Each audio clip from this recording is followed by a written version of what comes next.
So let's see how full factorial design works. We'll start with this example. I call it pilot plant investigation.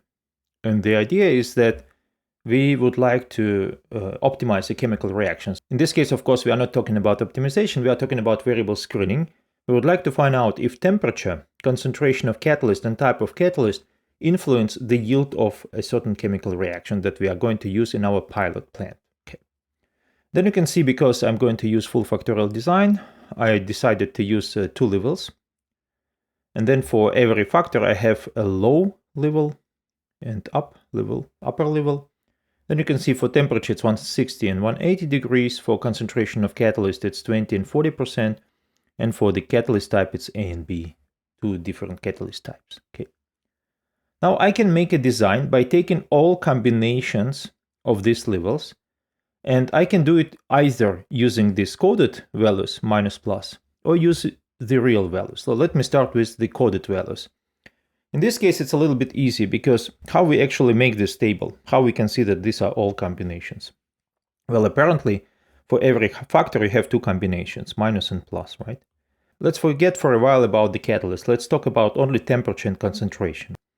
So remember that first you set temperature to minus, and then combine it with all levels of the concentration. So you combine it with minus, and then you combine it with plus. Okay. Then you do the same, but for the next level of the temperature. So it's plus, and then you combine it with two levels of the concentration, right? So this is exactly what we have here. So this combination, what we have here. Now we add another factor. In this case, it's a catalyst. So it means that we need to run all these combinations, first of all, with a low level of catalyst, and then we simply repeat all these combinations and combine this with a high level of catalyst, right? So apparently, if we add one more factor, we simply take all these combinations and copy it 2 times, and then run these combinations with a low level of fourth factor and the high level of fourth factor. Okay, so this is the full idea, the whole idea of the full factorial design. We take all combinations into account, combine everything with everything. Okay. We can also show these combinations using the real values, and that will be probably more useful for the real case, for the running all these trials, right? So this is it, right? So you can see that this is minus, minus, minus. It means that all factors are at the lowest level, and then you can see it's indeed 160, 20, and then I use A as the lowest level for catalyst factor. This matrix with all trials for a given experiment, we will call a design matrix. And then if we use minus plus, we call it a design matrix with coded values. Then if we use real values, we will call it a design matrix with real values. And sometimes we will also make use acronym abbreviation DM instead of design matrix. Now let's talk about the next thing. In this case, we have only 8 trials. What if we have enough time and resources for more than 8 runs? We would like to use this in order to have more degrees of freedom, and therefore to make a better estimation of noise and have a bigger power, right? So it means that we will be able to see also the small effects from the factors. So how to replicate the trials? Well, apparently, so the whole idea is that we would like to run every trial 2 times, so we have replicates. How to do that? Well, first of all, the idea is very simple. You just need to make a copy of your design matrix and then combine these 2 design matrices together. So this is the overall run matrix in this case, right? Not just design matrix, but matrix with runs.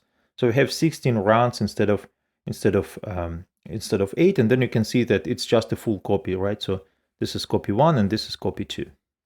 The next point is that we add additional information. We simply add the number of replicates. So this is replicate 1, this is replicate 2. It's nice to have this column because it helps us to do some visualizations and also to do some calculations easier.